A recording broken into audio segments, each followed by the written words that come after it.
여러분, 어떻게 커피 한 잔들 하셨어요? 자, 이번에는 꽃의 노래 두 번째입니다. 자, 화지송 2번.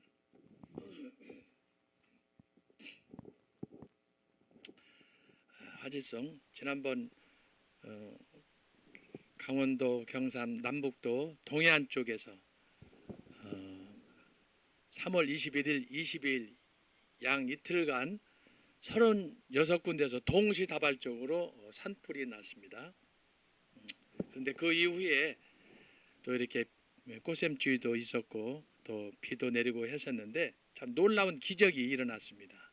그래서 제가 그걸 보고 또 꽃의 노래, 아까는 참 좋은 그런 뜻으로 꽃의 노래 1번을 했는데 오늘은 상처를 딛고 피어난 자연을 보면서 제가 또 꽃의 노래 두 번째 준비했습니다. 함께 낭송하고 강의 시작하겠습니다. 꽃의 노래 화지송 2번. 님은 위대합니다. 모두에게 기쁨입니다.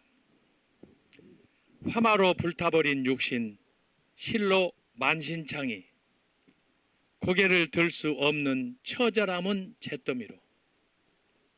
그런데 초겨울을 연상케 하는 차가운 날씨에 하루 종일 내린 봄비와 함께 찾아온 뜻밖의 반가운 신부로 모든 상처를 잊은 듯이 송이송이 아름다운 꽃으로 향기롭게 웃음 짓는 님이여, 나를 반기는 님이여.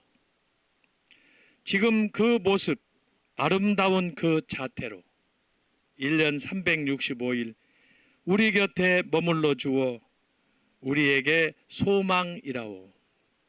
자, 이렇게 해서 시 한 수를 또 제가 꽃의 노래를 준비를 했습니다. 여러분 조금이라도 이렇게 마음의 여유를 갖는 그런 시간이 되었으면 해서 준비하였습니다. 자, 이 시간에는 자, 제266대 교황 프란치스코의 선종과 교황 267대 네오 14세를 함께 살펴보도록 하겠습니다.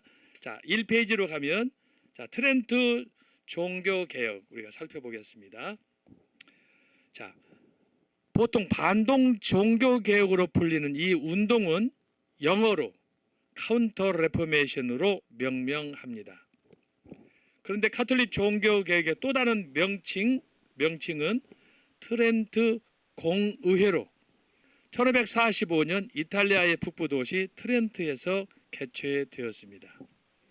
하지만 당시 전쟁과 전염병의 확산 상황에서 정치적 논쟁이 가열되어 여러 차례 중단이 되었습니다. 따라서 이 회의는 3차에 걸쳐 대략 18년 동안 1563년까지 계속되었습니다. 핵심은 종교개혁에 맞서 중세 가톨릭교의 전통적 가르침을 개혁 내지 재확인하고 교회 제도와 관행을 갱신하고자 하였습니다. 쟁점은 세 가지로 종교개혁으로부터 공격을 받고 있는 개혁을 어떻게 치유할 수 있는가? 그러니까 종교개혁의 정면으로 맞서는 거예요. 두 번째는 로마교회 내부에서 제기되고 있는 교회를 어떻게 개혁할 것인가? 세 번째는 당시 오스만 제국의 침략으로부터 기독교 세계 평화 확보에 대한 공동 대응이었습니다. 하지만 실제는 종교개혁 세력에 적극적으로 맞서서 그들의 주장을 반박하는 것이었습니다. 트렌트 공의회는 총 3기로 구성되었는데 18년 동안 진행이 되었습니다. 자, 어떻게 이들이 종교개혁에 맞서서 적극적으로, 두 번째는 자생적으로 스스로 교회를 개혁할 수 있는가, 이 안을 놓고 자, 3번에 걸쳐서 종교개혁이 있었는데 여러분 이걸 잘 빨리 읽으면서 지나가도록 하겠습니다. 제1기 1545년부터 47년 종교개혁자 루터의 오직 성경, 오직 은총, 오직 믿음에 대하여 응답하였습니다. 종교개혁에 맞서는 거니까. 공의회는 먼저 성경과 사도 전승에 대하여 신교도 측이 구약의 외경을 제외한, 여기서 전승에 들어가는 거예요. 성경 66권을 주장하는 신약 27권, 구약 39권 주장에 맞서서 이를 배격하고, 정경으로 불가타역 라틴어 성경 73권, 이거 이제 우리나라 성경으로 하면은 66권 외에 별도로 공동 번역 성경이 뒤에 첨부가 되었어요. 공동 번역에 보게 되면은 소위 성경은 세 가지라고 제가 말씀드렸죠. 세 가지 종류가 있다. 하나는 정경, 이것이 오늘 우리가 믿는 성경이에요. 두 번째는 뭐예요? 유경이 있다. 유경. 그다음에 세 번째는 가경이 있다. 그랬어요. 자, 이 세 가지 형태가 있는데 우리가 믿는 것은 정경, 영감으로 계시된 성경 말씀, 정경 66권이다. 그 외에 외경은 뭐냐? 우리가 이해하기 쉽게 하자면 1%가 부족한 거예요. 그래서 외경이에요. 정경 밖에 있는. 그 다음에 여기 가경은 뭐냐? 이건 완전히 짝퉁이에요. 짝퉁 성경을 얘기하는 거예요.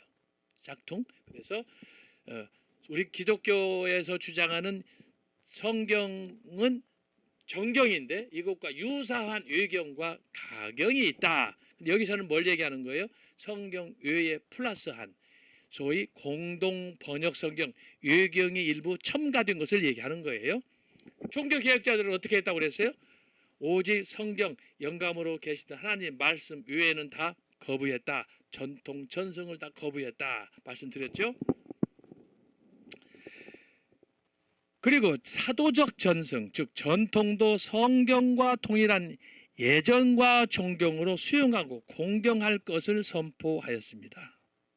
자, 그러니까 우리가 생각하는 오직 하나님 말씀 성경하고는 다른 거예요. 이 중에 하나라도 인정하지 않거나 고의로 무시한다면 파문한다고 선언하였습니다. 또한 신교도 측이 주장하는 자유로운 성경 해석을 배격하고 성경을 해석하는 권위는 교회에 있음을 분명히 하였습니다. 이건 마틴 루터가 우리가 이미 살펴봤잖아요. 성경에 의하면 교황만 성경을 해석하라 그 권한을 준 적이 없다는 거예요. 누구든지 읽고 묵상하고 자유롭게 우리가 이것을 해석할 수 있다라고 하는 걸 얘기하는 거예요. 이것이 바로 만인 구원론과 만인 제사장론과 연결되는 거예요. 성경은 누구에게나 열려 있는 거예요. 그래서 개혁자들이 마틴 루터가 특별히 성경을 번역을 한 거예요. 번역. 굉장히 중요한 내용이에요. 자, 그래서 이 트렌드 종교 개혁을 할 때 제1기에는 이것이 성경이 쟁점이 됐다. 소위 교회 전승과 더불어 또 다른 문제가 뭐냐? 원죄에 대하여 공회는 아담의 범죄가 후손에게 미치지 않는다 라고 하는 거예요. 요즘식으로 말하면 자유주의, 소위 웨슬리안이나 아르미니안이 주장하는 교리하고 똑같은 거예요. 그게 뭐예요? 성경에서 가르치는 아담과 나는 상관이 없다. 그러나 전통적인 우리 교회에서는, 장로교에서는 뭘 얘기합니까? 아담의 원죄는 나에게 전가가 되었다. 그래서 이걸 가리켜서 원죄다라고 하는 거예요. 그래서 우리는 태어나서부터 내가 원치 않아도 나는 죄인인 거예요. 네? 빨간 줄이 올라갔다 이 말이죠. 이것을 거부하는 거예요. 그러니까 어떻게 이건 기독교를 탈을 쓴 기독교다. 이게 로마 가톨릭교회다. 그래서 이단이라고 하는 거예요. 원죄를 부정하는 거예요. 그러니까 내가 구원받기 위해서는 어떻게 해요? 내가 착한 일하고 내가 기도 많이 하고 내가 자선을 많이 하고 그러면 구원받는 거예요. 원죄와 상관없어. 그러면 어떻게? 십자가가 필요가 없는 거예요. 세례로 원죄가 사함받는다는 것을 부인하는 것. 자, 여기서 말하는 뭐냐? 칠성례가 여기 포함된 거예요. 칠성례 중에 다른 거 있잖아요. 혼례도 있고 종부성사도 여러 가지가 있는데 우리가 성례를 할 때 세례와 성찬이 있는데 세례가 뭐냐? 세례는 우리의 죄를 씻어주는 그런 예식인데 세례가 모든 죄를 사하는 것이 아니다 라고 하는 것을 이야기하면 이단이 된다는 거예요. 천주교예요. 그러니까 그쪽에서 말하는 천주교가 말하는 세례는 뭐냐? 곧 구원이다 이 얘기예요. 그러나 여러분 우리가 믿는 하나님은 어떤 분이에요? 우리가 세례 받았으면 세례는 곧 구원 받아요? 세례 그러면 군대에서 3,000명, 4,000명 합동 세례 받은 사람은 다 천국 가겠네? 아니라는 거예요. 세례는 우리가 받을 수 있지만 문제는 뭐야? 그건 하나의 의식이고 중요한 건 매 순간 성령 정광훈 목사님이 강조하시는 것처럼 성령 세례받고 성령 충만함을 받고 늘 하나님 안에서 매일 거듭나서 태어나는 새롭게 태어나는 고린도후서 5장 17절에는 새로운 피조물이 되는 여러분 한 번 세례 받았다고 한 번 구원 받았다고 이건 구원파 이단이에요. 박옥숙 그 다음에 이요한 옛날에 권신찬 옛날에 저기 세월호 사건 때 터졌던 그게 바로 구원파 아닙니까? 한 번 구원은 영원하다. 그렇지 않아요. 그러면은 아브라함의 조상인 구대 구약의 유태인들은 거기는 심지어 할례까지 받았는데 우리는 할례 받은 적 없잖아요. 근데 그 사람들은 할례까지 받았는데 그 사람들 유태인들은 그러면 영원히 구원받네? 그렇지 않아요. 예수님 뭐라고 그랬어요? 너희들이 아브라함의 자손인 것을 더 이상 까먹지 말라. 더 이상 그거 장사하고 팔아먹지 말라는 거예요. 그런데 지금 천주교에서 이걸 얘기하는 거예요. 세례는 구원이다라고 하는 거예요. 자, 문제는 하지만 세례 후에도 죄로 기우는 성향은 남아있다라는 것을 인정하였습니다. 이게 그러니까 물타기 하는 거예요. 또 인간의 의인화는 믿음을 통해 이루어지는 하나님의 은총이지만 우리가 칭으로 의롭게 되는 것은 은총으로 의롭게 된 이들이 의로움에 더욱 증진하려면 선행이 필요하다. 여러분 우리의 구원은 그 자체가 완전하지 않다는 거예요. 착한 일을 많이 하라, 자선을 많이 하라, 구제를 많이 하라 이거예요. 결국은 뭐예요? 행함으로 구원받는 것을 가르치는 거예요. 믿음으로 구원받는 게 아니고 이게 사이비 기독교가 하는 로마 가톨릭 교회의 가르침이다 이 말이에요. 자, 이는 누터의 종교개혁자 누터의 믿음만으로 의롭게 된다는 주장을 거부한 것입니다. 그래서 아까 제가 설명하잖아요. 종교개혁에 맞서서 카운터 레포메이션이에요. 그래서 자체적으로 가톨릭교회가 개혁을 한다고 했는데 결국은 뭐냐? 마틴 루터의 종교개혁 이 신학적인 이슈를 거부하는 것은 결국은 중세개혁으로 돌아가는 거예요. 중세개혁으로. 우리는 개혁 안 하겠다 그 얘기다 이 말이에요. 또 신교도 측이 세례와 성만찬을 성례로 인정하는 것에 대하여 가톨릭은 칠성례를 제하하긴 하여 중세기로 돌아가는 거예요. 뭐지 이게 개혁이야? 말만 무성한 그런 가톨릭 교회가 됐다. 이게 트렌트 종교개혁의 제1기에서 나타난 거예요. 쟁점이 뭐예요? 하나님 말씀과 칠성례가 쟁점이야. 세례 우리의 구원과 관련됐어요. 두 번째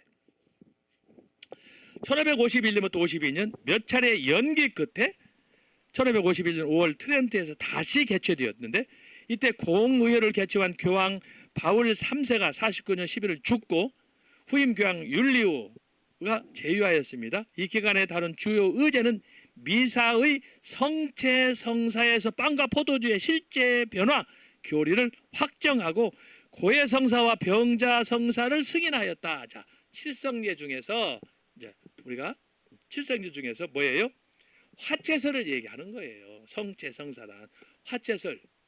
중세 때 이걸 계속해서 가르쳐 왔잖아요.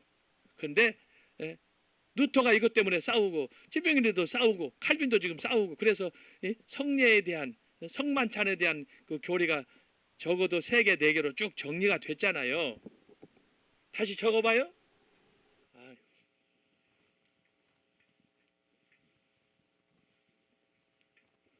자, 성찬식은 4가지가 있다 그랬어요. 자, 첫 번째가 천주교지. 여기서 얘기하는 거예요. 화채설이에요. 두 번째는 루터가 말한 공제설이에요. 세 번째는 찌빙글리가 말한 기념설이에요. 네 번째는 존 칼빈이 말한 영적 임재설이에요. 이 4가지.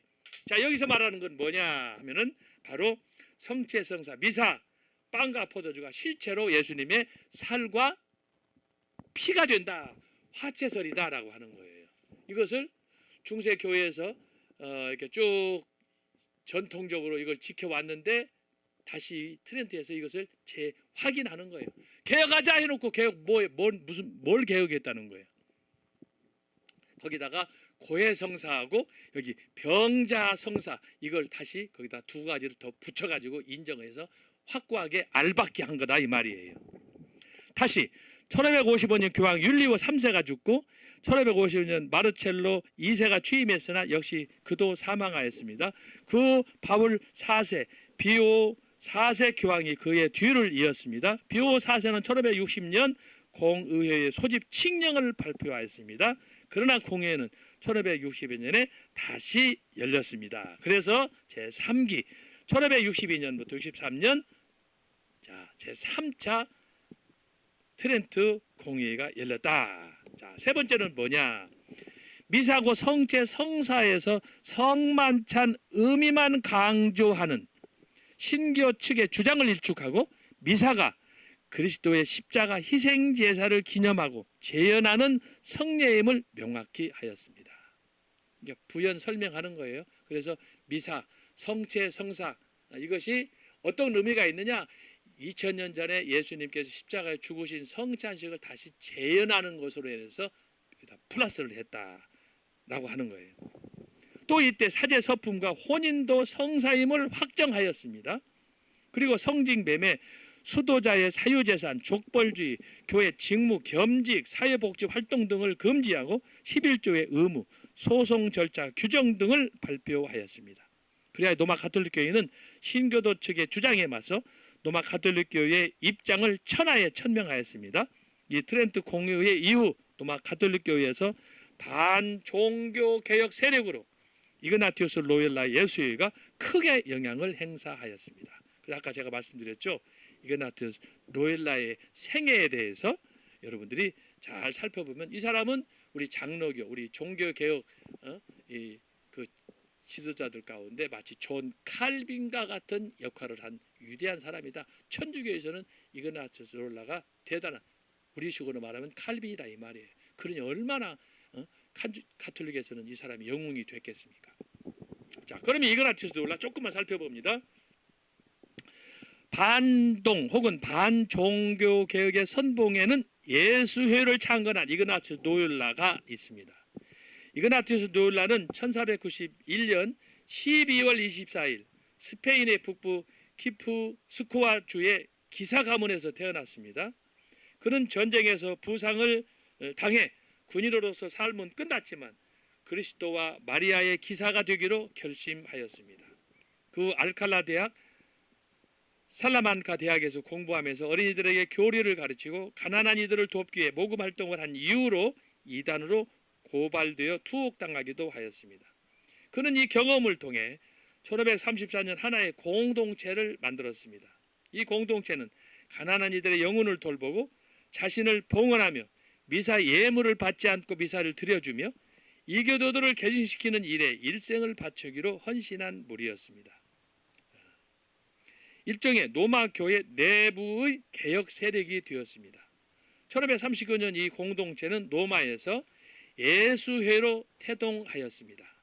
그래서 교황청의 인정을 받고 그러면서 이 예수회가 전 세계적으로 급속히 확장되었는데 이에 대한 자세한 설명은 여러분 강의한 아까 말한 예수회와 반동 종교계 여기에 보면은 제가 자세하게 어떻게 이그나티우스 로엘라가 회심하게 되고 어떻게 이런 운동을 펼치고 그가 어떤 책을 쓰고 어떻게 해서 소위 로마 가톨릭 교회의 신학 전통이 확고하게 자리 잡았는가 알박기 했는가 하는 것을 제가 썼어요. 굉장히 방대한 이 글을 제가 썼어요. 이게. 그래서 저의 책 종교개혁사 보면은 이게 다 거기에 포함이 되어 있어요. 그래서 여러분 우리가 종교개혁사 하게 되면 루터 칼빈만 생각하는데 그러지 말라는 거야. 그래서 내가 이걸 지금 얘기하는 거예요. 트렌트 종교 개혁을 하면 우리만 하는 게 아니라는 거지. 그들도 한다는 거야. 여러분 보세요. 지금 6월 3일 대통령 선거인데 나라를 위해서 그렇게 지금 탄핵하고 그렇게 난리를 쳤는데 지금 저쪽에서 하는 얘기가 뭐예요? 자기들도 나라 살리겠다는 거야. 어? 그래서 제가 지난주에 말씀했잖아요. 사랑의 방식을 놓고, 응? 사랑의 방식을 놓고 한쪽에서는 나라를 망해먹는 거예요. 국고도 빼먹는 거예요. 막 부채도 막 늘려가는 거야. 막 빚어 넣다가 막 퍼주는 거야. 그래서 민생을 위해서 허지른다고 하는 거예요. 또 한쪽에서는 뭐예요? 그러면 안 된다는 거지. 그래서 이렇게 빚어져서 주지 말고 차라리 빚어들 바에는 우리 새끼들한테 직장을 만들어주고 일할 수 있도록 해줘야 된다는 거예요. 방식이 다른 거예요. 그래서 한쪽은 망하게 하는 거고 한쪽은 흥하게 하는 거고, 사랑은 똑같이 나라를 위해 산다고 그러는데 정치, 그래서 각 당마다 이슈가 다른 거 아닙니까? 그런 건데 오늘 교회 안에서 신앙도 이렇게 달라질 수가 있어요. 로마 가톨릭 교회는 성경을 통해서, 초대교회를 통해서, 어거스틴을 통해서 중세 1000년 동안 우려먹었는데도 불구하고 여전히 배부르지 않은 거예요. 그래서 계속 이렇게 하는 거예요. 그래서 누터, 칼빈, 찌빙글리, 칼빈이 교회는 이러면 안 된다, 초대교회로 돌아가자, 아까 제가 이거 했잖아요. 4가지. 그런데 로마 가톨릭 교회에서 개가자 해놓고는 이렇게 부도를 내는 거예요. 부도를 내는 거예요. 이게 사기치는 거지. 그래서 로마 가톨릭 교회는 더 이상 기독교가 아니다. 왜? 성경을 안 믿어. 성경이 가르치지 않는 것을 가르쳐. 요한계시록 22장이 뭐라고 그랬어요? 마지막 날 천국에 들어가서 하나님 말씀을 믿지 않는 사람들에 대해서, 하나님 말씀을 뺀 사람에 대해서 생명책에서 이름을 빼고 성경에 명하지 않은 말씀을 가르칠 때는 하나님께서 징벌을, 화를 거기다 더 준다고 하는 거 아니에요. 그러니까 그 얘기는 뭐예요? 오직 말씀대로 살아라. 이것이 개혁파고 이것이 정통교회다. 인본주의, 사회주의, 자유주의, 여기는 안 된다. 이건 더 이상 기독교가 아니라고 하는 거예요. 지금 오늘 내가 가톨릭 교회 이 카운터 레포메이션, 반동 종교개혁을 통해서 그들이 뭘 주장했는가를 통해서 제가 가르쳐 주는 거예요. 자, 그 다음에 이들의 사역은 어린이와 문맹자들의 교육과 대중설교, 병원선교, 이교도 선교, 전도 등이 있었습니다. 이것은 이그나티우스 로요라가 전개한 이 가톨릭 교회를 다시 부흥시키는 그 과정에서 했었던 엄청난 일이 있어요. 바로 이것 때문에 이그나티우스 로요라가 대학을 세우고 병원을 세우고 막 세계 선교를 하거든요. 그 덕택에 우리 개혁교회가 반대로 대학을 세우고, 그래서 칼빈도 제네바 대학을 세우는 거예요. 그리고 이제 선교사들도 해외로 보내는 거예요. 이때요, 초기에는 가톨릭교회가 해외 선교도 압도적으로 주도했어요. 이그나티우스 로요라가 그렇게 한 거예요. 우리 그때 당시 개신교는 침묵했어요. 누터랑 찌빙거지랑 낙스랑 칼빈이랑 정신이 없는 거야 지금. 우선 개혁 말씀대로 돌아가는 이 운동에 집중하다 보니까 천주교에서는 이제 이걸 자생적으로 자기들이 탈출을 찾다 보니까 설교하고 병원 세우고 학교 세우고 전도하고 엄청난 일을 하는 거예요. 이때 그런 부분에 대해서는 우리가 이제 가톨릭에 대해서 가톨릭의 그 종교 개혁을 통해서 우리가 반면교사 도전을 받을 필요가 있어요. 죽었다고 했는데 이 사람들이 막 병원을 세우고 학교를 세우고 막 선교사를 막 보내는 거예요. 그때 우리는 지금 이제 자기 앞길 하나 가름하기도 힘든 그런 상황인데, 칼빈이 제네바 대학을 셌을 때 돈이 없어가지고 빌빌 싸고 말이야. 너무너무 힘들고 자기 월급 받은 거 여기서 사례 받은 것들 다 모아가지고 제네바 그 학원 하나 사는데 진액을 다 뺐는데, 천주교에서는 그동안에 벌은 돈이 많으니까 이거 가지고 막 팡팡 쓰는 거야. 그래서 지난번에 얘기했듯이 파리 대학교를 세워, 이탈리아의 볼로냐 대학을 세워, 그 다음에 영국의 옥스퍼드 대학을 세워, 스코틀랜드에 있는 세인트 앤드루스 대학을, 글라스고 대학을 막 세워. 다 천주교에서 돈을 지원해가지고 하는 거예요.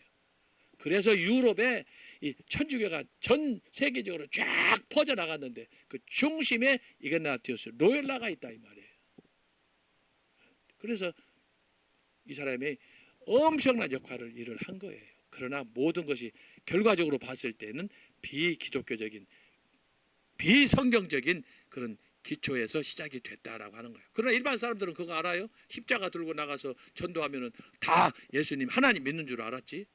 실제로는 비기독교적인 그런 일들을 자행했다라고 하는 거예요.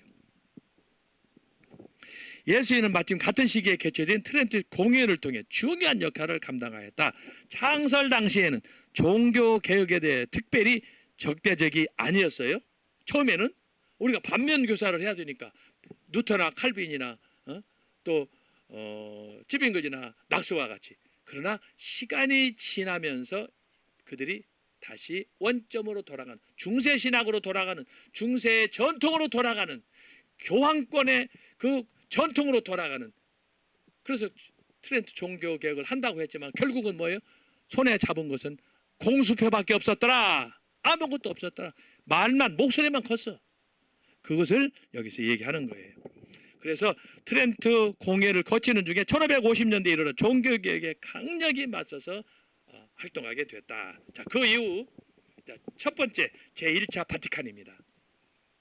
4번 1869년 70년 제1차 바티칸.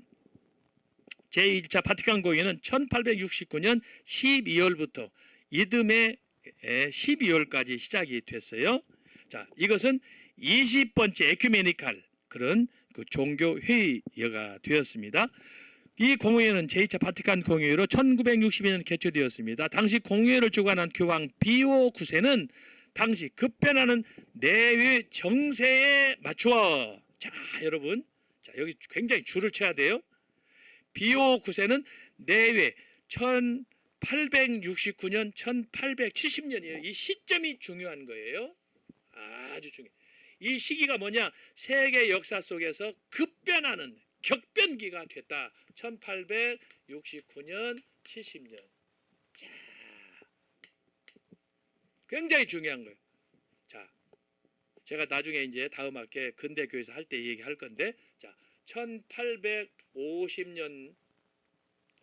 자, 이때부터는 어떤 시대냐?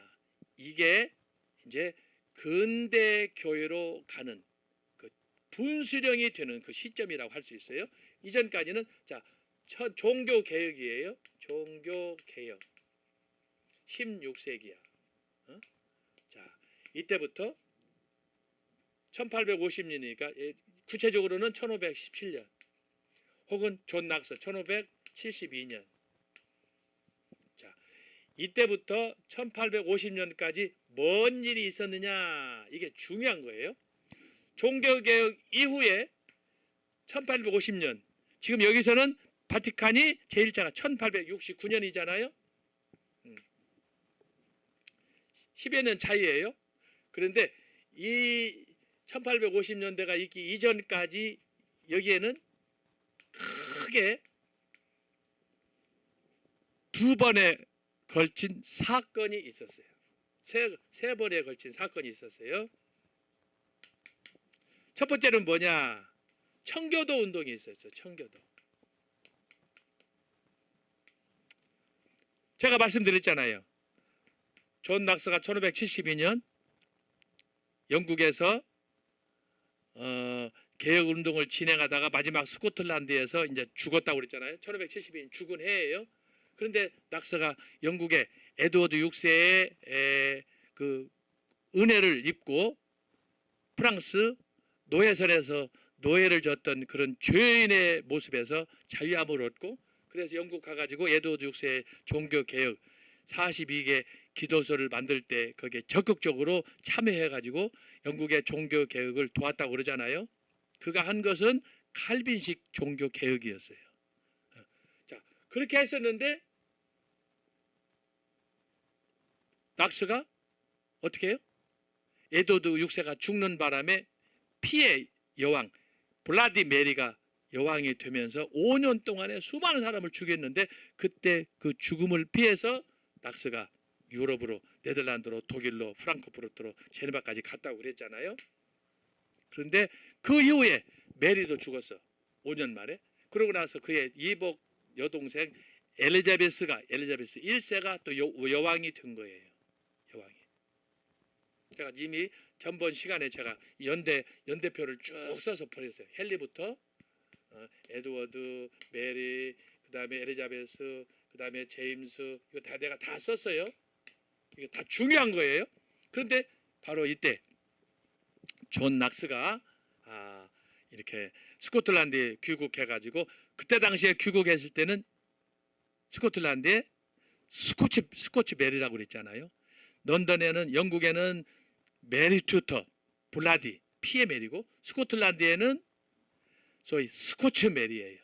그 메리, 두 메리가 있는데, 스코틀랜드의 소위 스코치 메리는 제가 뭐라고 그랬어요? 기억납니까? 2000년 전에 이집트의 여왕 클레오파트라의 환생이다라고 그랬잖아요. 벌써 다 까먹었는가 보다. 벌써 사유나라 했는 모양이야. 2000년 전에 이집트의 여왕 클레오파트라의 환생이 바로 스코틀랜드의 메리 스코치라고 그랬잖아요.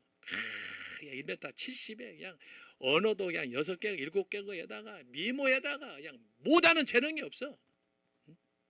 그렇게 했던 사람이라고 했는데, 어쨌든 바로 이 시기에 종교 개혁이 막 결정적으로 무르익어가는 그 사이에 등장했던 것이 바로 첫 번째 영국에서 일어난 청교도 운동이다.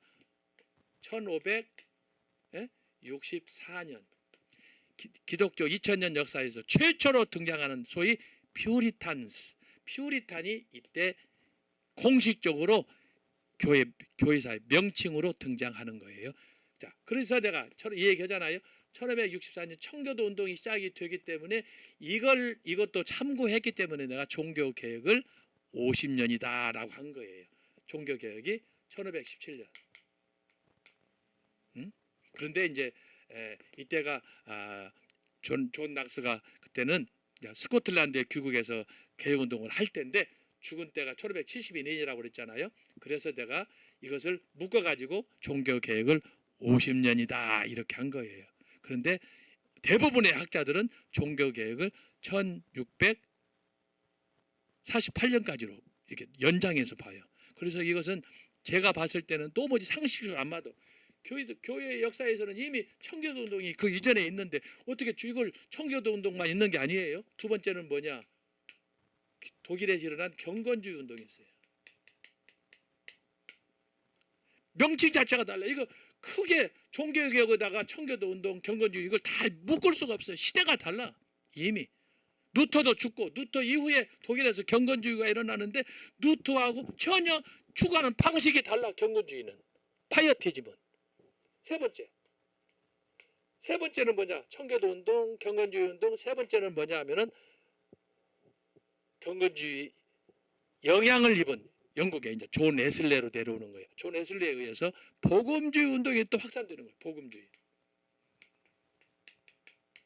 소위 이반젤리컬 이즘이 이때 등장하는 거예요. 이것이 이제 요즘에 와가지고는 너무 복음주의가 이제 뭐라 그럴까? 경계선이 없이 그냥 자기들이 편리한 대로 복음주의를 사용하다 보니까 사실은 웨슬레가 주장했던 복음주의도 많이 왜곡돼 버리는 그런 상태가 지금 현재라는 걸 여러분들이 아셔야 돼요. 웨슬레가 있었을 때 소위 1800년대 이 복음주의는 오직 영혼을 사랑하고 복음으로 사회를 변화시키는, 영국 사회를 깨우치는 그런 아주 긍정적인 부분이 많아서 자선사업에다가 선교에다가 엄청나게 많이 했는데, 요즘 우리 주변에서 일어나는 소위 21세기 오늘 한국교회에서 전개되고 있는 오늘날 이 복음주의 이바니켈리즘은 뭐냐? 완전히 짝퉁이 많은 거야. 여기에는 WCC도 가다. 이때는 WCC가 없었어. WCC 소위 종교다원주의, 세속주의, 자유주의 모든 것이 다 짬뽕 돼가지고 지금은 소위 복음주의 정체를 알 수 없는 그런 사이비 복음주의가 돼버린 거예요. 그러다 보니까 값싼 복음이 되는 거야. 신앙생활을 완전히 자기가 선택한 대로 하게끔 만들어서, 아까 지금 우리가 살펴봤잖아요. 벌써 소위 트렌트 종교개혁 1차, 2차, 3차를 봤는데 여기서 보면은 여기서도 완전히 복음을 물타기 하는 거야. 쟤들 좋은 대로 해석하는 거야. 말은 기독교, 말은 성경, 말은 하나님인데 실제로는 기독교 성경에서 떠난 그릇된 가르침. 그래서 이걸 이단적인 종교라고 하는 이 비극이죠.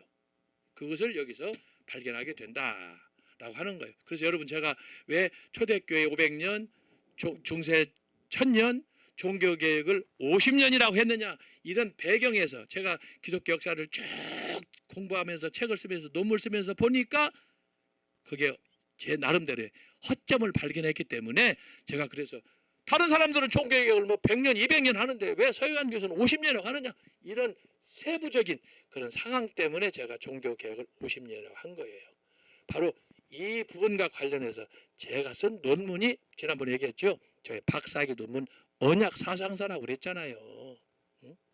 이런 거대한 역사적인 안목 속에서 제가 논문을 써서, 그래서 제 논문에서 제가 강조하는 것이 뭐냐, 바로 이거예요. 청교도, 경건주의, 복음주의. 이 중심에 제가 얘기했죠.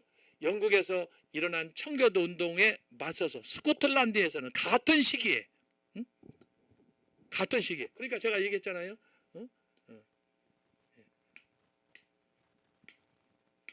한 나라야. 몸이 하나야. 그러나 역사는 이중적으로 전개되는 거예요.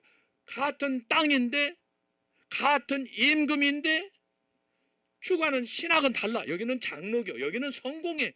참 이런 희한한 상황이 어디가 있습니까? 오늘 우리 대한민국과 똑같아. 대한민국은 하나인데 빨갱이도 있고, 주사파도 있고, 세세파도 있고, 이거 참 미치고 환장하는 거예요. 이게 역사라는 거야. 참 이거 보면 아이러니야. 같은 민족이고 같은 뿌리인데도 불구하고 왜 우리가 이렇게 생각이 달라요? 북한 사람 생각이 다르고 우리 다르고, 우리는 또 남한 사람은 남한 사람에게 또 다르고 죽이고 살리고 지금 그러는 거 아닙니까? 참 이거 보면 정말 우리 인간이란 알 수 없는 존재예요. 알 수 없는 존재야. 정말 미스테리야. 그런데 이것이 나라, 영국을 봐도 그러고 유럽을 봐도 그러고 미국을 봐도 그러고, 요즘 미국에서 지금 트럼프가 얼마나 지금 열렬하게 싸우고 있습니까? 같은 미국인데 왜 바이든하고 트럼프가 생각이 이렇게 다릅니까? 우리가 이런 걸 생각하면서 특별히 서유한 교수가 강의하는 이 교회사를 통해서 여러분이 그런 부분에 대해서 냉철하게 비판할 수 있어야 되는 거예요. 그래서 제가 여러분한테 가끔 그런 얘기 하잖아요. 단순히 이걸 통해서 무슨 새로운 지식이나 얻을까, 그런 거 자꾸 따지지 말라고 제가 그러잖아요. 이 정신사의, 사상사의 신학이 어떤 흐름을 통해서 흘러가는가, 그 포인트를 잡으라고 제가 하는 거예요. 그러다 보니까 저도 강의하면서 전혀 예상하지 못했던 그런 영감들을 제가 강의 중에 깨닫고 그래요. 얼마나 감사한지 몰라. 또 제가 여러분들과 함께 한다는 자체가 얼마나 행운인가, 그 생각도 제가 또 해요. 그러다 보니까 제가 묵상 중에 있었던 성경 얘기, 설교한 얘기, 이런 저런 얘기도 제가 여러분과 나눌 수 있는 거 아닙니까? 그리고 지금 얼마 전에 말씀했지만 미국에서 지금 저를 만나러 오신다는 한 분이 박전사님이라고 계시는데 빨리 전화 줘요. 지금 만나고 싶어서 제가 지금 잠을 못 자요 지금. 그래서 여러분이 그래서 뭐 이제 교수들마다 스타일이 다 다르겠지만 저 같은 경우는 아까 얘기했죠. 첫 번째, 저는 공부하는 사람이 아니에요. 놀기 좋아하고, 요즘 같으면 대모하기 좋아하고 강화문에 가고 막 이런 걸 취미로 즐기는 사람이야. 나는 학구파가 아니라니까요. 그런데 제가 360도로 180도로 바뀌어버린 거예요. 영국 가서 10년 동안에 좋은 친구들, 영국의 목사님들, 영국에 있는 교수님들, 저는요 너무너무 나는 영국에 그 친구들한테 빚을 많이 졌어요. 진짜 나같이 참 머리도 생각도 둔한 사람인데도 불구하고 좋은 사람들 하나님께서 만나게 해줘가지고 제가 인생이 대박이 터져버린 거예요. 그래서 제가 오직하면 우리 선생님, 교수님 한 분이 개천에서 용난 사람 서유한 교수라고 한다고 그러잖아요. 진짜 나는 기적을 체험한 사람이에요. 그러니까 바닥에서부터 이렇게 스텝 바이 스텝 한 해, 두 해, 2, 3년 땡땡이 까다가 오려고 그랬는데 10년 세월에 제가 완전히 개조가 돼버린 거예요. 개조가 돼버렸어요. 그래가지고 영국 가서 세상에 석사학위를 내가 어떻게 신학 석사를 받습니까? 어떻게 내가 나 같은 사람이 박사학위를 받습니까? 어떻게 또 박사학위 받고 옥스퍼드에 가서 또 포스트 닥터럴, 영국에는 포스트 닥터럴 과정이 없다고 그러잖아요. 다 그 미국식이라고 그러잖아요. 근데 하나님께서 나에게 포스트 닥터럴 과정, 옥스퍼드 대학에서 닥터 쿡이라는 박사 좋은 선생님 만나가지고 그분이 저를 얼마나 이뻐하는지 몰라요. 제가 2002년 월드컵 때 영국 갔다고 그러잖아요. 가가지고 런던에서 에버든까지 가려면 얼마나 멉니까? 또 옥스퍼드를 가려면은 갑자기 10년 만에 가가지고 전화하면은 만나 줍니까? 근데 전화하고 했더니 야 나를 기억하고 그래가지고 내가 그냥 갈 때도 그냥 안 갔어요. 하나님이 내 마음에 감동을 주셨는지 내가 저기 청계천에 가다 보면은 그 방산시장이 있어요. 방산시장 지하실에 가가지고 10개 넥타이 사고 10개 스카프 사고 이렇게 다 준비해서 포장을 따로따로 다 해가지고 내가 영국 가면은 내가 신세진 내 친구들한테 교수님들 목사님들한테 선물해줘야지. 작은 거 3,000원짜리 5,000원짜리지만 거기 가면 10만원 20만원 50만원짜리예요. 어디서 한국식 실크 그 스카프를 삽니까? 청계천에 가면 이거 3,000원이지만 어떻게 영국 가면은 그 한국집 메이드 인 코리아를 삽니까? 내가 다 준비한 거예요. 작은 거지만 나는 내가 은혜를 입은 그 친구들을 내가 선생님들을 나는 작지만 내 마음이라도 전한다. 그래가지고 런던에 가서 친구들 주니까 막 나자빠지지. 응? 10년 만나는데 그것도 한국에서 제일 좋은 거 실크 청계 방산시장 가면 3,000원짜리 5,000원짜리인데 영국 애들이 친구들이 그걸 얼마짜리인지 어떻게 알아. 그래가지고 제가 선물을 다 뿌렸는데 옥스퍼드 갈 때 내가 나를 1년 동안 포스트 닥터럴 과정 지도해 주었던 그 닥터 쿡 그분이 나오고 윤리학에 대해서 옥스퍼드의 전통에 대해서 학풍에 대해서 다 나오고 매주 한 번씩 어쩌다가 격주에 한 번씩 가게 되면 자기 방에서 1대1로 튜토리얼 공부를 나오고 하는 거야.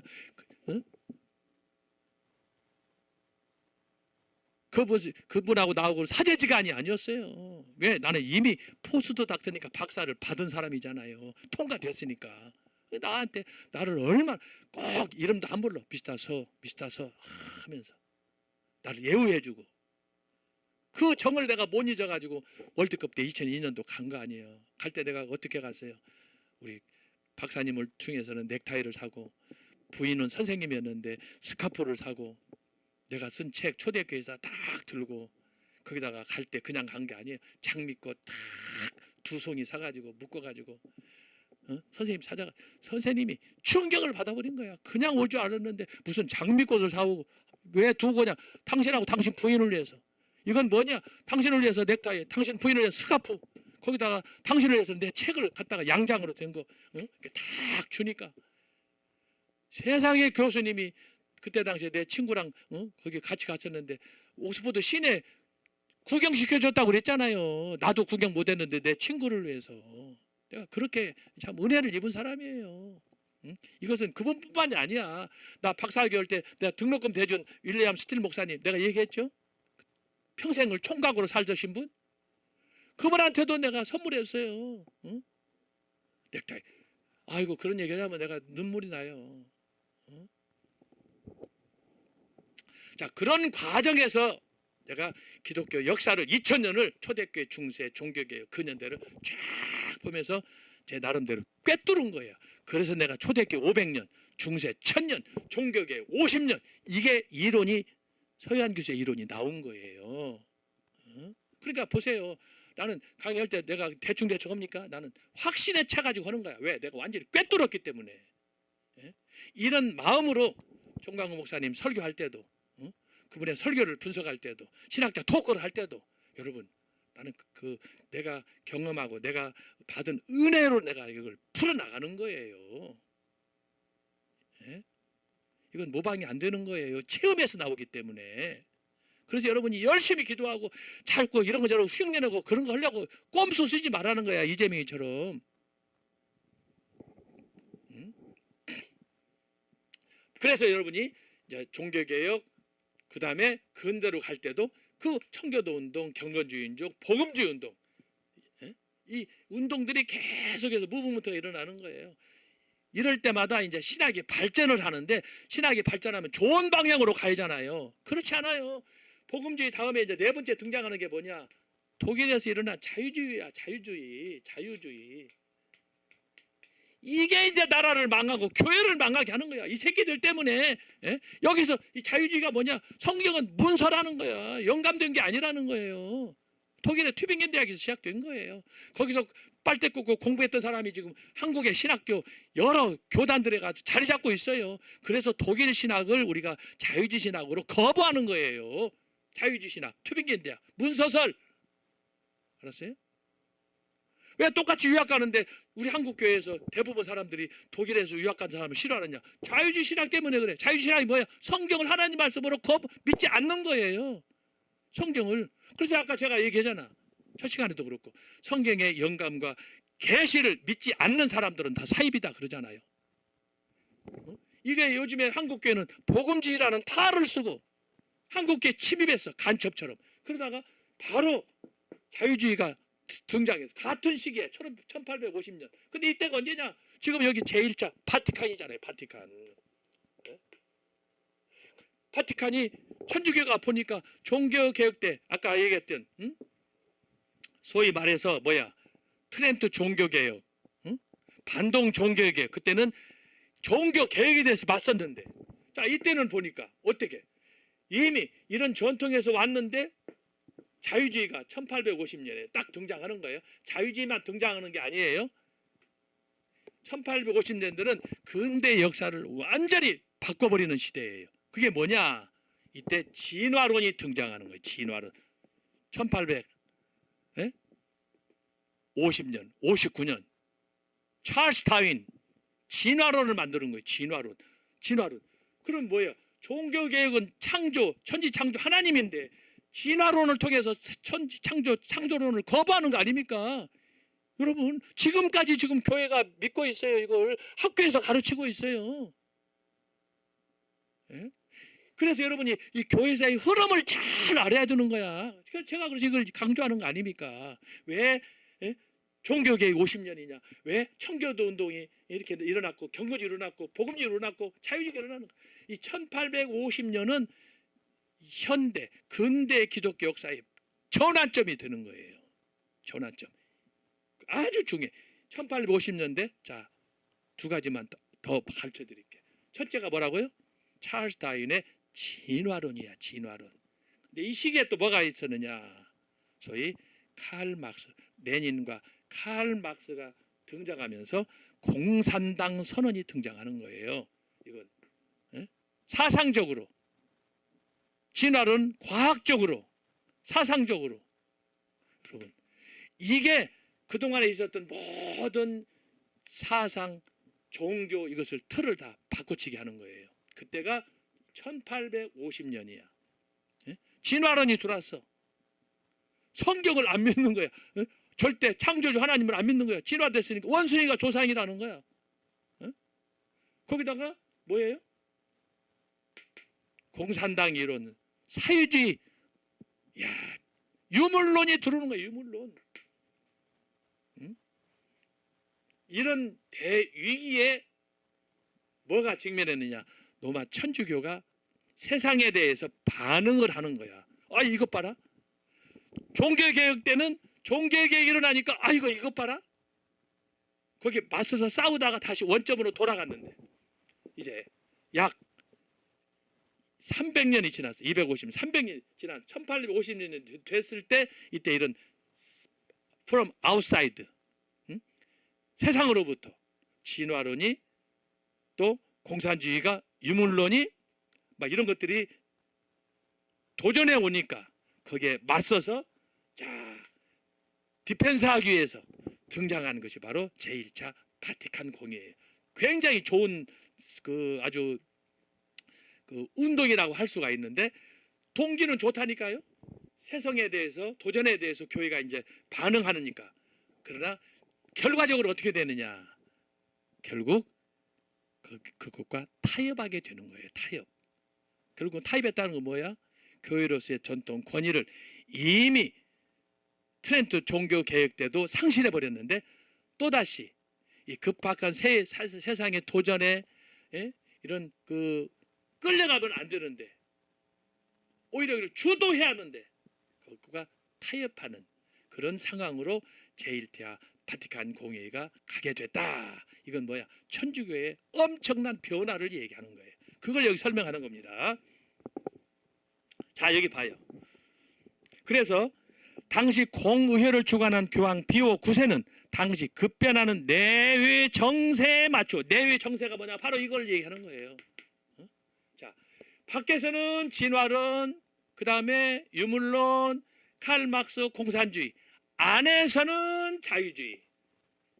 안에서는 자유주의. 이 두 가지가 같이 가는 거예요. 항상 두 트랙이 가는 거예요. 이것을 로마 교황청에서 비오 9세가 본 거예요. 야, 이걸 어떻게 해야 되나? 자, 거기에 대해서 지금 보십시다. 세상에 대한 로마 가톨릭의 입장 표명을 목표로 하였습니다. 당시 공의회가 제기한 문제들은 신학적인 주제를 포함하여 세상적인 문제들로, 자, 1870년 4월 24일 먼저 창조주 삼위일체 천주의 도성인신, 이건 저희 예수님의 강생을 얘기하는 거예요. 계시, 신앙과 이성 등의 정통 교리를 제시하고 이러한 상기 교리를 거부하는 소위 당시 유럽 사상계를 강타한 반가톨릭적 사상, 반종교주의, 무신론, 반신론, 불가지론, 다원주의적 사상 등을 오리로 단죄하는 교리 현장 천주의 아들을 만장일치로 승인하게 되었습니다. 그러니까 유형적으로는 굉장히 좋은, 세상에 맞서서 하는 거니까. 자, 그러나 80년 7월 18일 이를 위하여 교황이 전체 가톨릭 교회 수장, 즉 교황 수의권 교황좌에서 선언되는 신앙과 도덕에 관한 선언은 오류가 없다라는 교황 무어서를 주장하게 되었습니다. 자, 이건 역사상 없는 거예요. 이때 무류성 혹은 무오류성의 선언에 대한 반발로 가톨릭 교회 일부 세력이 분리되어 새로운 교파가 태동도 되었어요. 어디가 교황이 무오하냐? 교황도 사람인데. 그런데 그걸 어떻게 해요? 교황이 교황석에 앉아서, 이탈리아 지금 교황청 있잖아요. 그 교황좌 의자에 앉아서 이야기할 때는 그때는 교황은 오류가 없다. 그러나 거기서 내려와 가지고 사적으로, 예를 들어서 뭐 신방 간다, 어디를 거리를 돌아다닌다. 프란체스코 죽은 교황이 그렇게 여기저기 돌아다니는 빈민가를 가는 걸 좋아했다고 그러잖아요. 그런데 그런 데 가서 사적으로 얘기하는 것에 대해서는 완전하지 않다. 그러나 교황청에서 교황좌에 앉아서 교황이 연두 교서를 할 때 그때는 완전한 하나님이다, 오류가 없다, 그 얘기예요. 그것이 바로 복고 가톨릭 교회가 되겠습니다. 하지만 교황 무호성은 그 밖에 다른 분야들, 예를 들면 정치, 경제, 과학, 역사에는 적용되지 않으며 오직 교황 권자에 앉아서 이야기할, 교서를 할 때, 또한 교황이 개인적으로 반포한 교리는 무호성이 인정되지 않지만 다만 교황 베드로 좌에서 선포한 것은 무하다라고 하는 거예요. 이때 반포된 문헌은 영원한 목자와 하나님 아들로서의 신적 권위를 갖는다라고 하였습니다. 자, 그러면 이때 이것을 주도했던 교황 비오 9세의 칙서, 이것을 제가 몇 가지만 다 소개하겠습니다. 몇 가지만.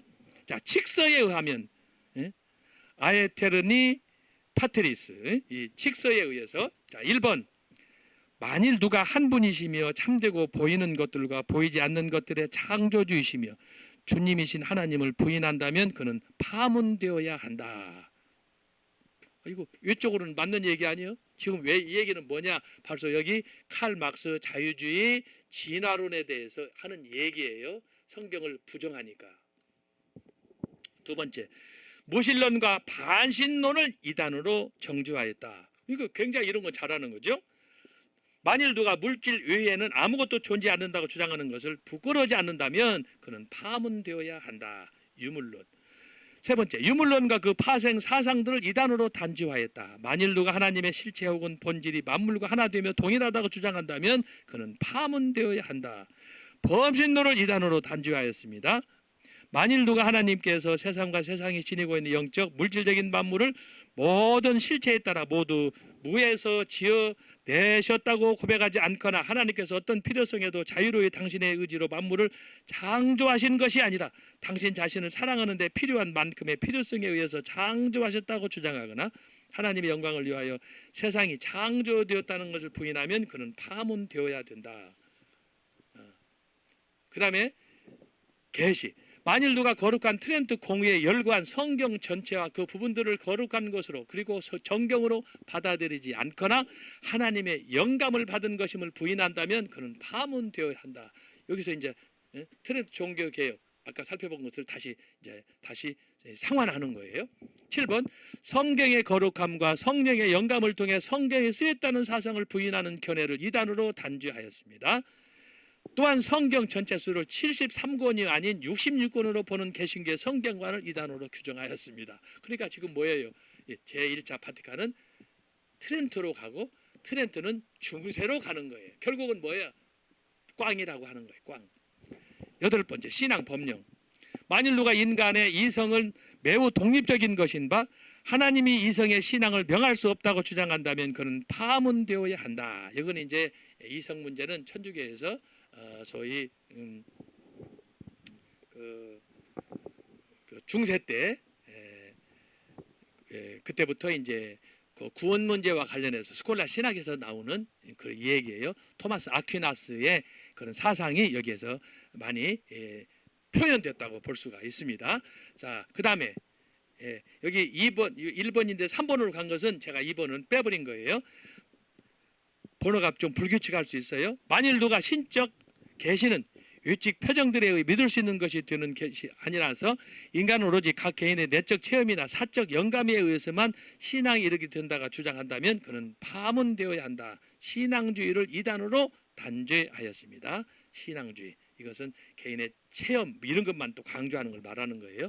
4번 만일 누가 기적은 불가능하기 때문에 기적에 대한 모든 보도들은 성경에 나오는 것들을 포함하여 동화 내지는 신화로 분류해야 한다고 주장하거나 기적들은 결코 확실성을 가지고 인지될 수 없으며 기독교의 신적 기원을 효과적으로 증명하는 데 보탬이 되지 않는다고 주장한다면 그는 파문되어야 한다. 이 상당히 진화론 여기에 지금 맞서는 거예요.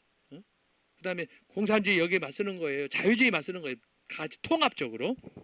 6번째, 만일 누가 신앙인들이 처한 조건과 아직 유일한 참신앙에 이르지 못한 사람들이 처한 조건이 동일하여 가톨릭 신자들은 자기들의 신앙의 신빙성과 진실성에 대한 과학적 입증이 이루어지기 전에는 자기들의 동의를 중지시킨 채 가톨릭 교회의 교도권을 통해 받아들인 신앙을 의심할 정당한 이유를 가질 수 있다고 주장한다면 그는 파문되어야 한다. 과학적 회의주의, 합리주의적 성경관 사상을 이단으로 단죄하였습니다. 그러니까 과학주의, 공산주의, 철학주의, 자유주의 다 이단으로 지금 하는 거예요. 9번 신앙과 이성에 대한 거.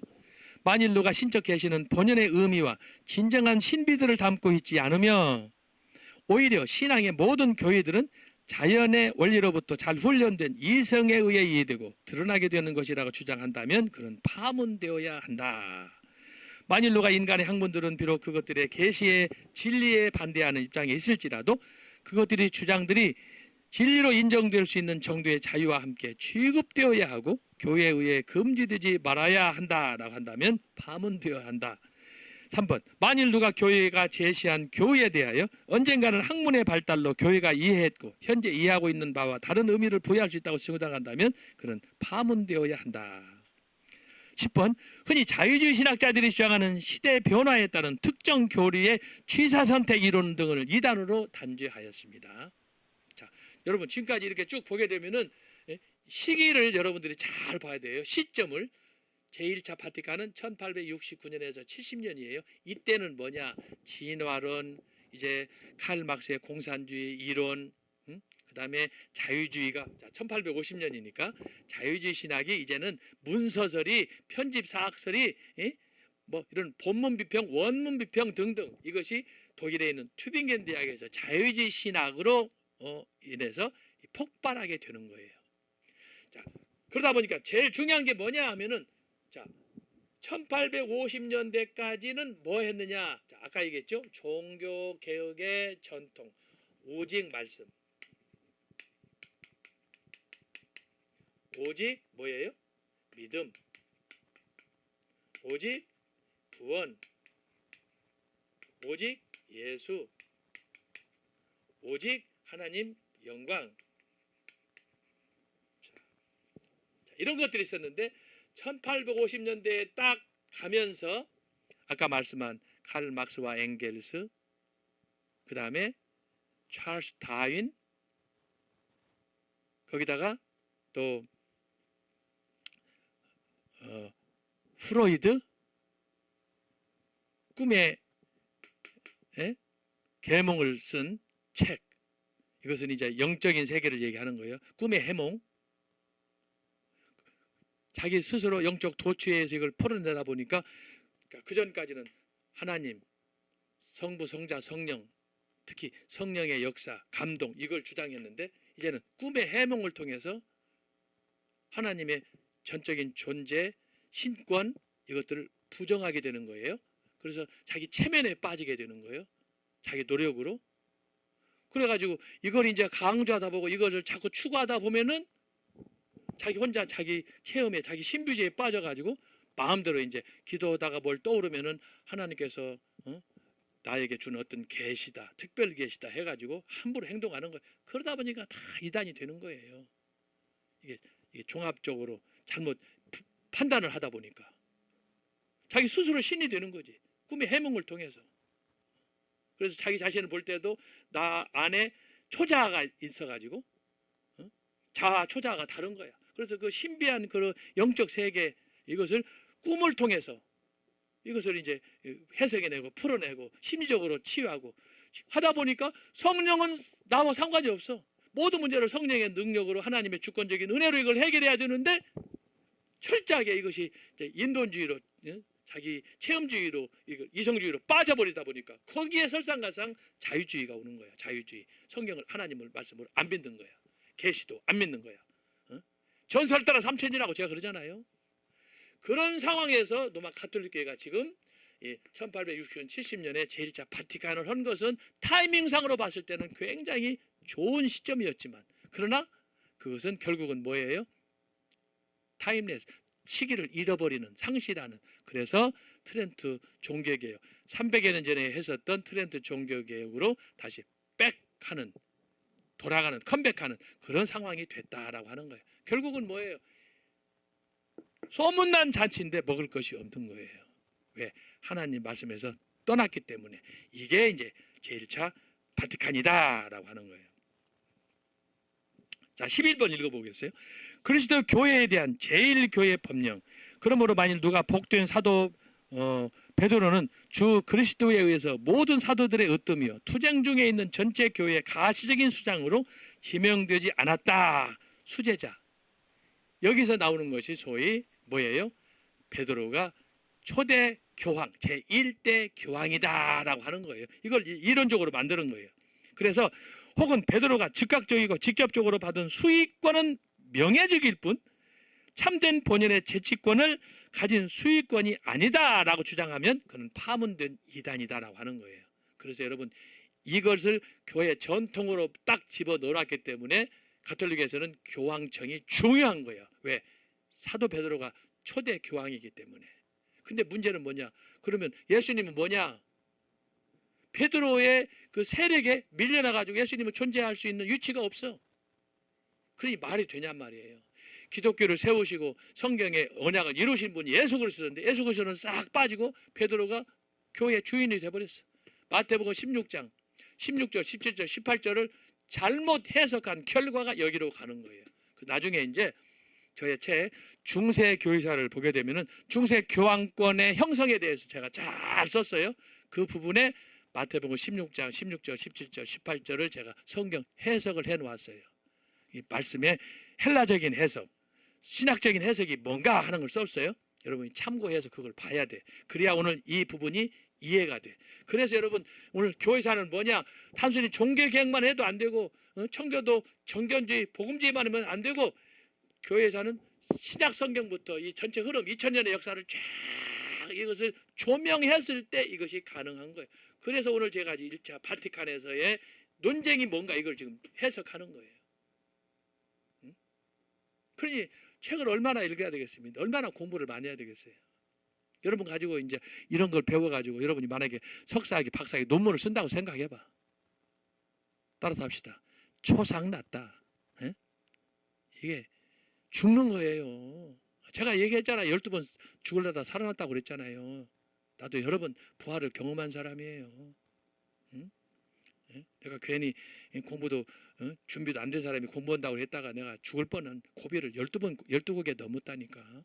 그런데도 지나놓고 보니까 너무너무 감사한 거야. 하나님 나 같은 사람에게 이런 은혜를 주시고 좋은 친구들, 목사님들, 교수님들 만나가지고 내가 이렇게 여러분과 함께 말씀을 통해서 교감하고 서로 교류한다고 하는 것이 얼마나 감사합니까?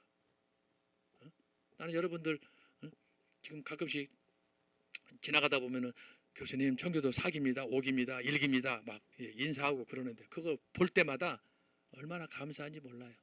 제가 얼마 전에도 그랬잖아요. 정광훈 목사님이 무대로 불러가지고 청교도 신학원에 대해서 얘기를 하더라고요. 여러분 세계적으로 준비된 학교가 청교도 신학원이에요.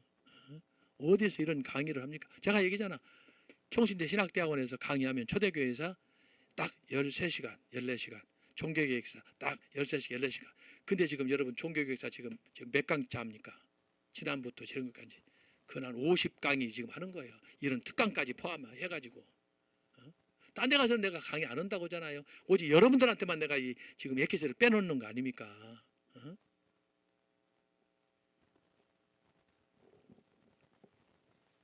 저 밖에 나가면 왜 딴 데서 나한테 특강 안 하냐고 난리예요, 난리. 근데 내가 안 나가요. 지금은 청교도 신학원 여러분들을 위해서 내가 여기다가 다 바치는 거야. 지금 초대교회, 중세교회, 종교개혁 막 다. 저는 일체 외부 강사 안 나가요. 총신대 있을 때도 외부에서 무슨 지방에 있는 무슨 학교에서 교수님 와서 강의합시다. 두란노에서 막 와서 녹음할 테니까 합시다. 저는 안 갔어요. 한 번도. 제가 언젠가 얘기하잖아요. 내 강의 들으려면 총신대 와라. 나는 절대 외부 강사, 나는 장사파리가 아니다. 나는 안 다닌 사람이에요. 나는 그런 면에서 나도 자존심 있는 사람이에요. 여기 가서 내가 뭐 돈 팔고 장난 삼고 책 팔고 그런 사람 아니야. 여러분들이 그래서 제가 말씀하고 강의하면 잘 듣고 교재를 얘기하든지 책을 얘기하든지 뭘 얘기하면 잘 듣고 준비하고 읽고 공부를 해야 되는 거예요. 그래서 지금 얘기하는 이 내용이 뭐냐? 결국 역사는 뭐예요? 초대교회, 중세교회, 종교개혁 역사, 천주교의 종교개혁, 바티칸 1차 바티칸 반복이야, 반복. 근데 뭐예요? 새로운 것이 없어. 개혁하자 해놓고 새로운 것이 없어. 자세히 봤더니 옛날 거 우려먹고 오히려 더 나쁜 것만 해. 이게 천주교가 보여준 교훈이에요. 중세 1000년 동안 우려먹었다고 그랬잖아요. 그리고 뭔가 개혁하나 봤더니 또다시 그걸 우려먹는 이게 제1차 바티칸이에요.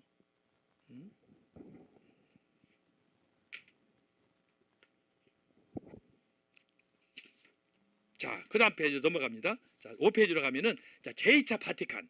자, 이 제2차 바티칸은 지금 프란체스코하고 현재 네오 14하고 이제 연결이 돼 있어요. 그래서 내가 이걸 지금 하는 거예요. 자, 1962년부터 55년 제2차 바티칸 잘 보셔야 돼요. 제2차 바티칸 공의회는 1962년 10월부터 65년 9월까지 4번에 걸쳐 바티칸에서 개최된 제21차 보편 에큐메니칼 공의회예요. 지난번에는 20차, 이번에는 21차. 제2차 바티칸 공의회를 개최한 제264대 교황 요한 23세는 제1차 바티칸 공의회를 개최한 제255대 비오 9세와 달리 잘 보세요. 자, 제1차, 제2차 바티칸을 비교하는 거예요. 그때 당시에 주도했던 교황을 제가 여기다 이름을 썼어요. 업적만으로도 기적적으로 심사를 면제받아 시성되었으며, 야, 요한 23세는요, 여러분 교황이 267명이죠. 근데 그 가운데서 시성으로, 예를 들면 성자로 추앙받은 사람은 대략 50명밖에 안 돼요. 알았어요? 교황이라고 다 교황이 아니야. 여기도 사기꾼들이 많은 거야. 아까 제가 종교개혁사 시간에 중세교사 시간에 얘기했잖아요. 교황들끼리 서로 싸워. 교황은 하나님이 세우셨다고 그랬는데 교황들끼리 서로 싸워. 서로 로마 교황을 해먹었다. 한 사람은 또 저기 프랑스의 아비뇽에서 또 이걸 또 해먹겠다고 그러고, 그래서 교황이 갑자기 한 자리를 놓고 교황이 둘, 세 명이 되는 거야. 서로 싸우는 거야. 그럼 뭐 어떻게 하겠어요? 요즘 한국교회에서 교회가 갈라지게 되면 서로 앞교회, 뒷교회가 서로 싸우잖아요. 서로 원수잖아요. 야, 이런 추태가 이때 벌어지는 거예요. 서로 하나님을 자기가 믿는데 자기가 정통이래. 그리고 다른 사람은 이단이라고 그래. 이런 모습들이 있었는데, 자, 그 267대 현재 레오 14세, 그런데 그 중에서 지금까지 시성으로 소위 성자 수준으로 올라간 사람은 대략 50명밖에 안 되니까 나머지가 뭐예요? 절대 다수가 짝퉁 교황이다 이 말이요.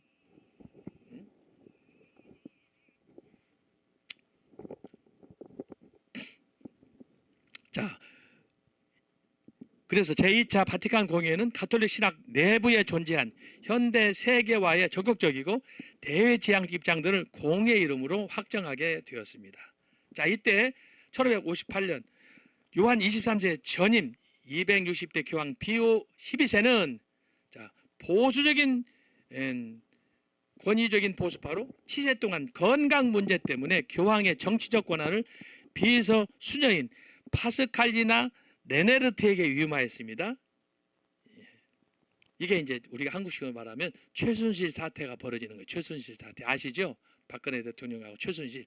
이때 교황은 이제 이게 그 귀한 직을 갖고 있었는데 몸이 편찮아 가지고 자기 옆에 이제 수종들은 비서, 여자 비서가 있었는데 그 비서가 이 사람이 파스칼리나 레네르트에게 위임해서 야, 네가 좀 급한 일 있으면 좀 도와라 이렇게 했더니 파리나 수녀는 여교황이란 별명을 얻을 만큼 권력을 행사하여 추기경단을 비롯한 가톨릭 수뇌부를 충격과 공포에 빠뜨렸어요. 최순실이가 됐어요.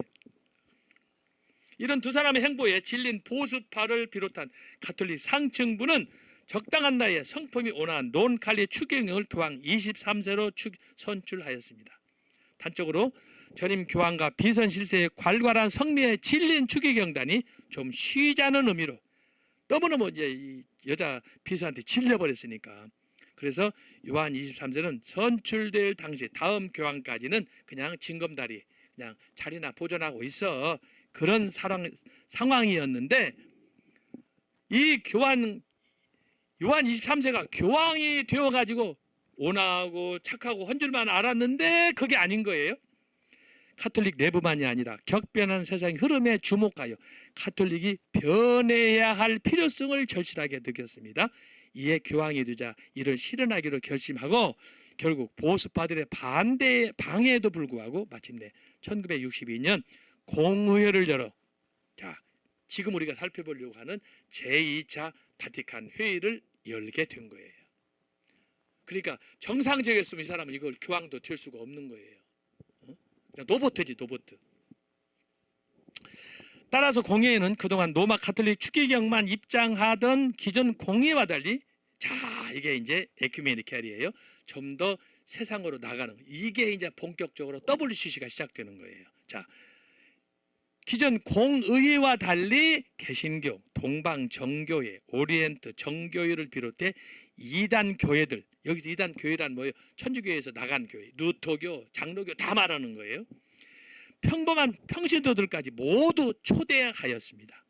그는 기존 공의회 절차가 아닌 참석한 자들 모두 자유롭게 발언하는 발언권을 제공해 모든 의견을 받고 대대적인 변화를 꾀하였습니다. 따라서 아직까지 잔존한 현대 세계에 대한 수세적이고 방어적인 입장들, 말하자면 우리는 현대 세계와 서로 대화할 것이 없으니 건드리지 마라, 우린 우리대로 살겠다는 입장과 선을 긋게 되었습니다. 이로 인하여 소위 수세적이고 방어적인 입장을 가진 신자들이 향후 분열하기도 하였습니다. 너무 이제 가톨릭 교회가 개방으로 나가니까 그러면 안 되지, 우리는 우리식의 전통을 지켜야지, 그래서 일부가 여기서 뛰쳐나갔다, 그 얘기예요. 그러나 뭐 그건 일부고, 제2차 바티칸 공회를 주목할 만한 결과는 다음과 같습니다. 핵심적인 거예요. 이것은 이제 뭐 한 서너 가지로 정리할 수도 있는데, 자 보세요. 1970년 로마 미사 경본이 공포되었습니다. 미사 예배드리는 보다 풍성한 성경을 접할 수 있도록 새로운 독서 주기가 고안되었고, 전례력도 소위 교회 의식에 관한 저희 교회 1년 동안 할 수 있는 교회 그 규례들, 부활절, 성탄절 이런 것들을 얘기해서 하는 거예요. 예를 들면 유아래 세례, 세례 이런 거.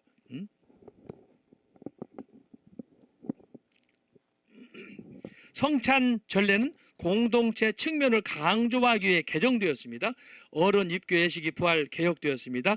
갖가지 변화가 일어나기 때문에 많은 지역교회 공동체에서 적극적인 전례 참여가 급격히 증가한 결과 평신도 단체가 늘었습니다. 왜?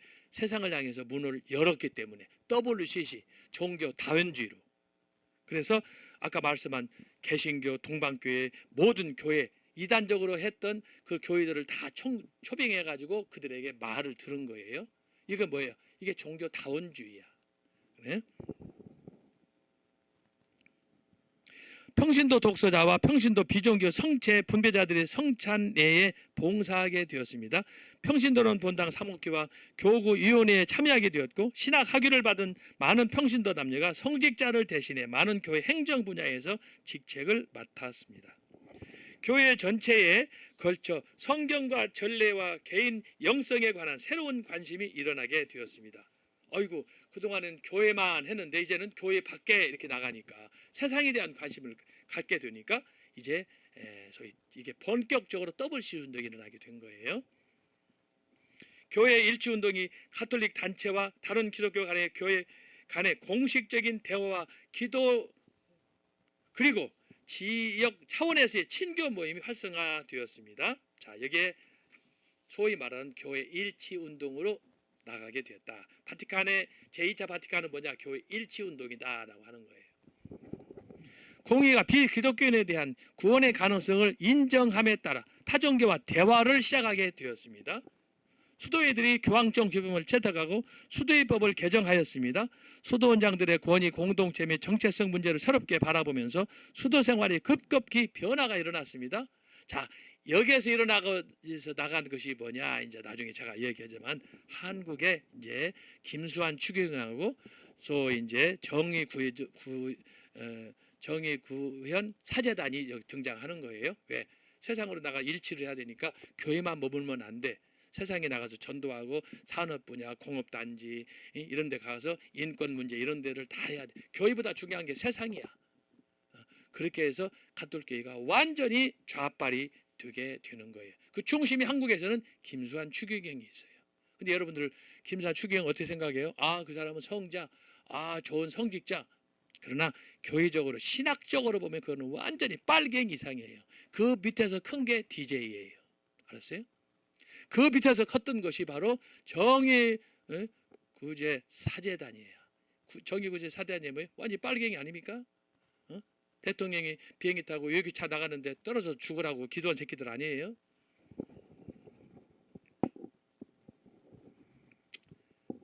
자, 시간이 없기 때문에 자, 건너뜁니다.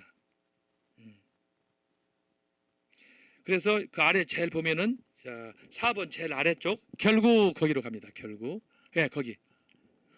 제2차 바티칸 공회의는 로마 가톨릭의 성향을 전통을 완전히 바꿨어요.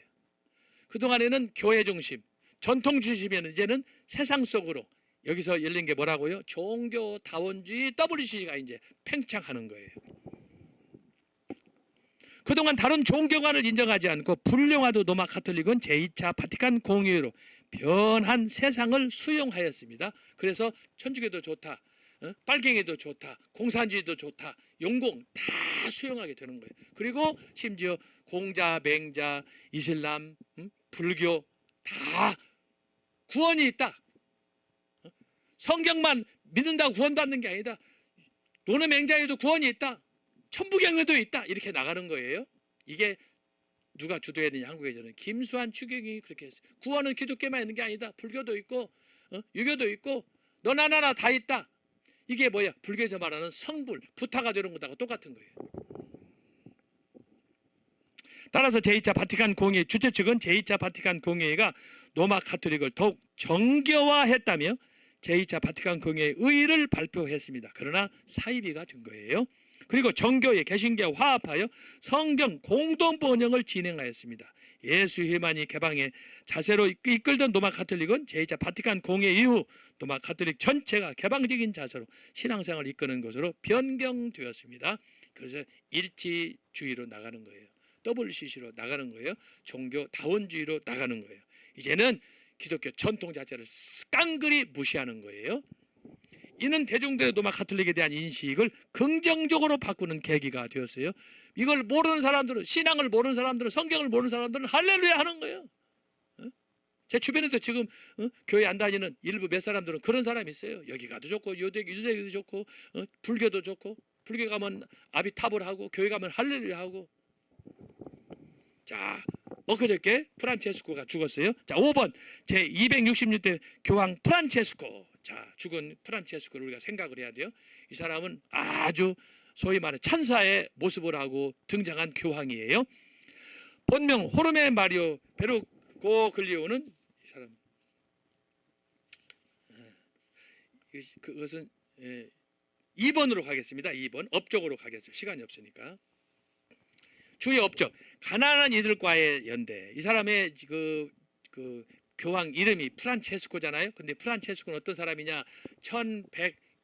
1120년대 이때 이탈리아의 수도사로 활동했던 사람이에요. 이 사람은 소위 거린 프란체스코라고 그러는데 탁발이에요.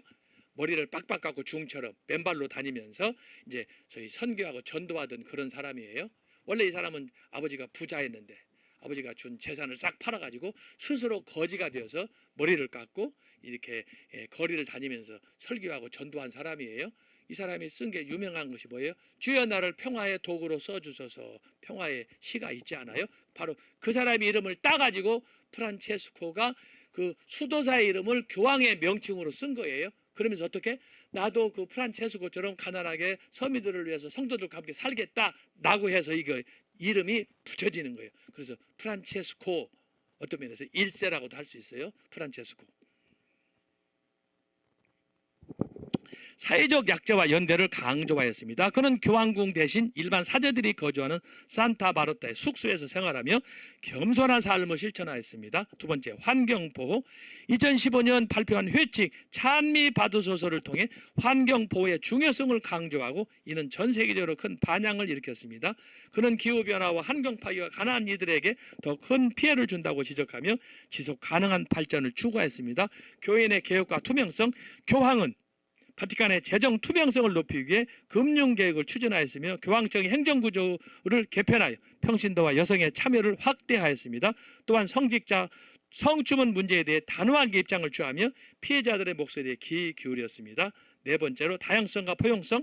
그는 이민자, 난민, 성소수자 등 사회적 소수자에 대한 포용을 강조하였습니다. 여기서 줄을 쳐야 돼요. 성소수자. 자, 이게 뭐예요? 지금 하고 있는 뭐야?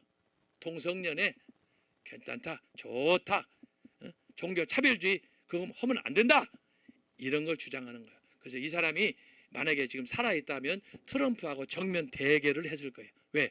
트럼프는 성경적인 사람이니까, 여기는 동성애자니까. 이민자, 난민, 성소수자가 뭐예요? 성소수자, 퀴어 축제하는 새끼들이에요. 그걸 다 오케이 시키는 거야.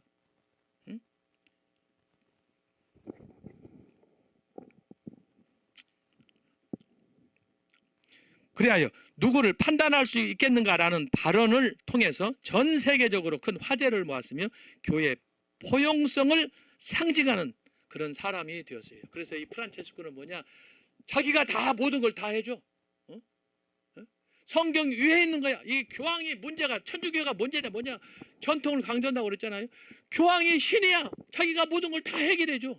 그러면은 자기가 순교를 각오하고 우크라이나를 가든지 러시아 푸틴을 만나든지 가가지고 해야지. 거기는 꽃가마 타고 다니면서 그렇게 하면 되겠어요? 이번에 한덕수처럼 꽃가마 아무나 태워주나? 작살하지. 자, 3번 선종. 엊그저께 4월 21일 부활절 다음 날 월요일 아침 7시 35분에 바티칸 산타 마르타 숙소에서 죽었습니다. 사인은 뇌졸중과 그로 인한 심장 기능 정지였습니다. 여러분, 교황은 하나님의 대리자예요. 하나님이라고 스스로 이렇게 해놓은 사람이 심장마비로 죽으면 되겠어요? 100년을 살아야지. 이게 웃기는 거예요.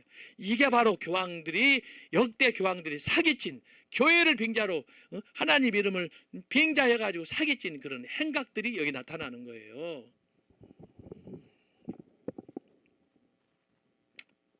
자, 4번으로 갑니다. 267대 교황 네오 14세, 역대 최초의 미국 출신 교황 네오 14세가 이번에 교황이 되었어요. 그는 중도 성향으로 전임 교황 프란체스코가 임명한 추기경 출신으로 빈곤층을 돌보고 개혁적인 목소리를 낼 것이지만 성소수자에게는 개방적이 않을 것이다. 프란체스코하고는 약간 대립을 할 거다. 약간 보수적인 사람이다라고 하는 거예요. 그러나 뭐 보수봐 해봐야 뭐 그 사람이지. 그런데 재밌는 것은 지금 뽑힌 네오 14세는 전임 프란체스코가 세웠던 교황의 추기경의 80%가 되는데 그 중에서 한 사람이 된 거야. 그러니까 이 교황들이 대부분 나이가 70대 전후로 되잖아요. 그리고 한 10년, 5년 살다가 죽잖아요. 그러다 보니까 바로 이 프란체스코가 재직할 당시에 많은 사람들에게 추기경을 주었기 때문에 그 가운데 대부분이 다 프란체스코가 임명한 사람들, 추기경들이 되었는데 그 중에 제자가 지금 된 거예요. 마지막 결론. 살펴본 대로 로마 가톨릭은 중세 1000년 동안 막강한 권력을 행사하였습니다. 그 권력은 가히 신적이었습니다. 로마 가톨릭 교회는 앞에서 고찰한 대로 16세기 종교개혁에 맞서 트렌트 종교개혁을 전개하였습니다. 이 시기에 이그나티우스 로엘라는 가톨릭 신앙의 사설을 위해 중요한 역할을 하였습니다. 결국 트렌트 종교회는 초심과 달리 가톨릭의 전통으로 회귀하였습니다. 그게 뭐예요? 중세 신학으로 갔다 이 말이야. 칠성례로, 공로 사상으로 돌아갔다라고 하는 거예요. 그 1860년, 70년 제1차 바티칸 공회를 통하여 기존의 가톨릭 신앙을 재확인했어요. 근데 재확인하면서 중요한 게 뭐라고 그랬어요? 아까 쓴 거예요. 교회 밖으로부터 온 도전에 맞서가지고 그 디펜스를 잘 해야 되는데 결국은 뭐예요? 그걸 다 수용하는 그런 오류를 낳게 되었다. 그 다음에 1962년, 65년 제2차 바티칸 공회를 통하여 범기독교 에큐메니카 운동을 전개하였습니다.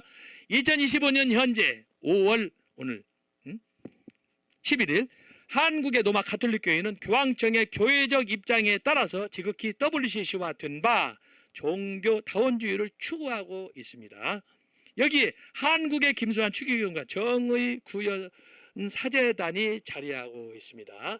그래서 요즘 천주교에서 왜 저렇게 윤석열 대통령 현 정부에 대해서 저렇게 데모하고 시위하고 저렇게 하느냐 하면은 바로 이런 제1차, 제2차 바티칸 공회와 관련되어 있고 이 두 운동을 통해서 펼쳐졌던 소위 종교다원주의 세상에 대한 그런 선교, 전도 이런 적극적인 자세 심지어 성소수자 이런 것들을 포용하다 보니까 심지어 그것을 뛰어넘어서 구원은 기독교만 있는 게 아니고 성경에 있는 게 아니고 타 종교도 있다.